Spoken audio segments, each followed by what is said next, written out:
Good afternoon, Trinidad and Tobago. I'm Mahalia Joseph and C News is live at noon. Topping the news at this time, an Enterprise taxi driver has been shot and killed. Also, there have been reports of a shooting in Fleming Street, Londonville. One person is believed to be dead. We'll have more on these incidents in a subsequent newscast. Police are also investigating a killing in Enterprise Chaguanas, which took place last night. One man is dead and another hospitalized as they attended the wake of Sylvan Alexis. Reports say at around 10:30 p.m., a man ran into the premises where the wake was being held at Francois Street Enterprise and opened fire. 2 people were hit. A man identified as Patrick Isles was pronounced dead, while the other victim was taken to the hospital and said to be in a critical condition. C News understands 2 other people were injured and were being treated at hospital. Sylvan Alexis was killed last Friday. He was the brother of Selwyn Robocop Alexis. Police have said these killings seem to be linked to an ongoing war between groups in the area.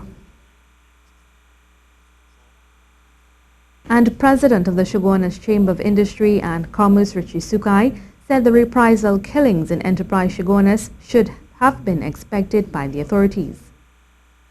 Greater security measures should have been in place to mitigate any of this reprisal killing that is happening right now. Obviously, it would not have come 1 week after his death or 2 weeks after. It will have been spread out over a certain amount of time. They look for the opportune moment to attack. He said he understands that some of the murders are not within the grasp of the police and government. Our criminals are becoming brazen. They're not fair in the law. And this is what we have to do, start instilling that sense of lawfulness, in society, because what is going on is we are creating a society of lawless individuals. It's stemming from our primary schools to our secondary schools. Our schools are actually out of control right now. Government, opposition and independent senators will today debate what is being described as the unacceptable levels of crime in the country. Speaking on Good Morning Trinidad and Tobago, Opposition Senator Gerald Ramdeen gave some crime statistics.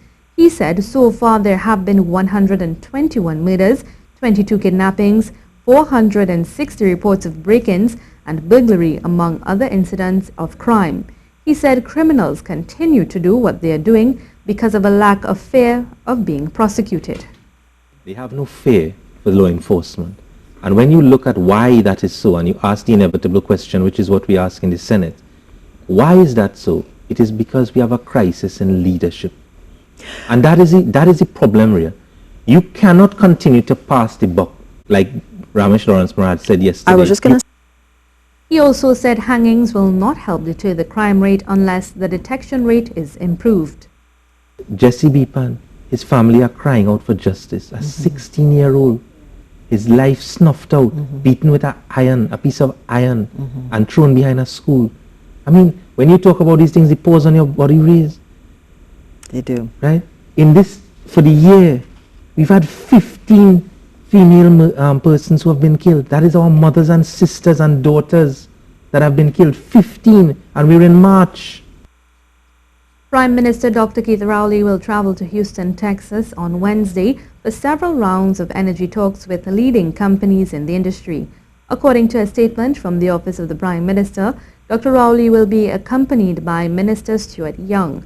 The visit, which is expected to end on Friday, will include meetings with 4 energy companies, BP Amoco, Shell ExxonMobil and EOG Resources.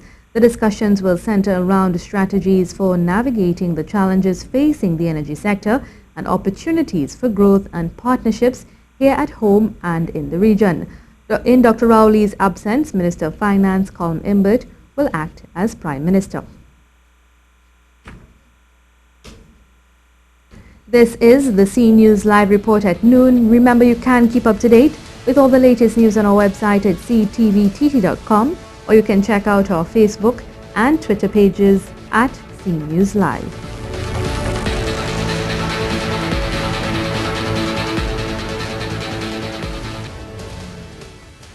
President of the Prison Officers Association, Saran Richards, is blaming the Ministry of National Security for the death of an inmate at the maximum security prison. 23-year-old Nicholas Raymond was stabbed and killed over the weekend at the maximum security prison in Aruca. To establish culpability, he should first establish that the ministry is overall culpable, and he heading the ministry, he is culpable of neglect and not doing what he's supposed to do to treat the issues that officers are plagued with at MSP. Mr. Richards said their incessant pleas for improved working conditions have so far been ignored, adding that the current working conditions are dismal at best and makes it impossible for them to protect themselves and the inmates. And our concerns is of paramount at this point in time, because we are operating a prison that is dysfunctional. We don't have proper alarm systems installed. You'll recall I spoke about the alarms. Had there been a proper alarm system installed and can be utilized, maybe that inmate life would have been saved. We talk about CCTVs outfitted throughout the prison service as part of the Day's report and findings, and we are having incident after incident. He said Minister Dillon has since requested a report to determine culpability in the incident. An autopsy will be done today to find out exactly how an infant boy died. So far, it is suspected to be by drowning. According to reports, just after 5 p.m. on Monday, Kiran Bharat was with another child studying when they realized he was not inside. They told police when they went outside they saw him floating in the pool. He was taken to hospital where he was pronounced dead. Kiran lived in Palm East, San Fernando. Parents of students attending the Santa Rita Roman Catholic Primary School continued their protest this morning, calling for an 11-year-old student to be removed. Parents claim the Standard 2 student has been threatening their children, and that is of great concern. The parents met with the ministry, and we are told a decision was made, and the Parent Teachers Association said the ministry did not hold its end of the bargain. Yesterday, he came to school, and what the ministers and them said that they put in place for this boy, they didn't keep to the word. And yesterday when we reached in the school, there were children who were scared, right, of this boy. And he telling a little boy that how I see your father on you. I see your father talking about me on you, right? And the boy was afraid. He was scared.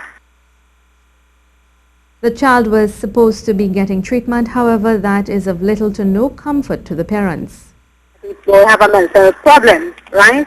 And if the child is a mental problem, and they're sending the child in our school, right? It is the little boy he traveled with a taxi yesterday, and he's telling no, we didn't use the boy's picture, we didn't use the boy's name. Hear what he tell the driver. He say, you see what they do with me? They shine up, they put my name on papers and they put me on the news, and I am feeling like going to school today. I could stab somebody in the school. Prime Minister Dr. Keith Rowley gave a motivational speech for students of the St. Barbs Gov't Primary School in Laventille this morning. Ian Wason was there and told us some of what took place. At the launch of the Laventille Mover project by the Ministry of Education at the St. Barbs Gov't Primary School, Dr. Keith Rowley called on the students to be the best that they can be, and not just because they are from Laventille, they can accept anything less than best. He urged parents to not only send their children to school, but to bring them to school. And he called on parents of those children to be involved in the PTA. He also said that while the country is not in an economic place where they want to be, he says that they do have enough money to give them and at the launch, the Prime Minister and along with the Ministers of Education, Lovell Francis and Anthony Garcia, distributed some jerseys so that they can be able to wear as a measure of motivation. They intend to do so at all the schools within the Laventille Mover area, and they have upwards of 20 other schools, both primary and secondary schools, to continue the Laventille Mover project. Now for the weather. Predominantly hot and sunny conditions are expected. Tonight will be clear and cool. Seas are slight to normal, waves up to 2 meters in open waters, less than 1 meter in sheltered areas. Today's maximum forecast temperature is 34 degrees Celsius in Piaco and 30 in Crown Point. The Water and Sewage Authority says a mechanical problem affecting 3 major wells at the Four Roads River Estate and Diamond Vale stations respectively is causing low pressure or at times no water in the Negumartin area. However, the authority says emergency repairs to Four Roads well number 8 is expected to be completed on March 28, 2017. It said due to the nature and extent of the remedial works required, repairs to River Estate well number 11 and Diamond Vale well number 16 are to be completed by April 7, 2017. The authority said it has extended the water trucking service to the affected areas and also established a satellite office at the Sierra Leone Water Trucking Bay where customers can make requests directly. Additionally, requests for truck-borne delivery can be made through the following hotline numbers set up specifically to meet the needs of the customers in these areas. The numbers are 464-3922 or 464-3908. To some other news now. David Walker wants to know what were the causes for the drastic drop in tourism for the past Carnival and Christmas season and wants to know what government is doing to ensure it is not that bad for the future. This, as he said, it was the worst in decades. The only talk we hear relating to tourism of late is sandals, and while arguments can be made in support of sandals, I am not convinced that sandals alone is going to cure our tourism woes. So I'm waiting to hear from the relevant authorities.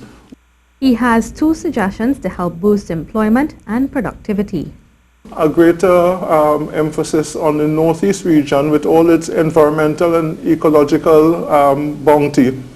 And the second, alongside the type of sandals development, I would like to see a greater emphasis on the establishments with 5 to 50 rooms, the small to medium size tourism enterprises. Many youngsters were awarded for their hard work in the Sealouts Beautification Rapid Impact Project. The event was hosted by the Citizen Security Program. Natalie Gonzalez of the CSP said the program is about uniting the community. It's really about community, right? When we thought about doing it, it was about how can we get the whole of Sealouts involved, right? We wanted the children involved, we wanted production and pioneer highway, everybody interactive with each other. So we came up with this beautification project to kind of bring all of that together. Councillor for the area, Alan Samuel, said unlike negative perception of the area, the community is a safe one with many youngsters ripped with potential. There are a lot of gems. And today is one of the days you'll see some of the gems being unfolded. And there were those who went by and there are those who are coming up. So I want to encourage the parents to pay cognizance to your children. You see these little ones who were part of this project? Pay cognizance to them. Organizations in the Plymouth Bethesda community celebrated World Water Day by giving one of the island's best-kept secrets, the Arnosville Beach, a facelift. Karen Cozier-Phillip has more in this report. The Plymouth Bethesda Police Youth Group was one of the organizations involved in the cleanup exercise, and according to group member Jerick Gordon, his group felt it was part of their responsibility to ensure everyone enjoys the beach. Well, it wouldn't be clean for only local people. Tourists might want to come and bathe on it. The leader of the Police Youth Club, Corporal Andrea Kwamana, said the exercise also has sentimental value. Due to the amount of garbage that was collected, we're just trying to take it back more or less to the state in which it was.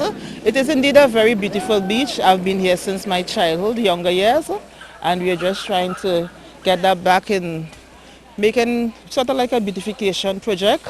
She said her club plans to expand their activities to other cleanup and upgrade projects in their community.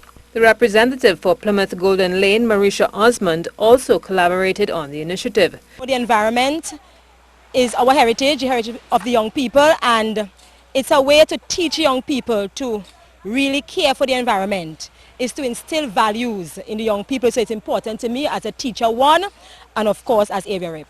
She added the exercise sends a strong signal that although the hotel is no longer functional, the beach is a public space and therefore everyone should do their part to ensure it's maintained. From the efforts that are here today, you can see that the beach is still in use by the number of persons that are here, and of course not because the hotel is not in use, it is a community beach. And of course persons are free to come and enjoy the beauty of the water, get a lovely bath and enjoy the ambience. Camille Baker, who represents Top of Tobago Hotel, explained why her staff got involved in the exercise. No, last year we did it. Yeah, last year we put up that sign, welcome to Ernest Beach, and about the litter. And we put up the boardwalk and we planted some plants, and this year we planted some more plants, and we got a couple garbage bins, and the Ministry of Public Health says that they're going to send people down to empty the bins regularly. She said the addition of the bins would encourage people to keep the beach clean because now they have a receptacle to put the garbage. Karen Cozier-Phillip, C News.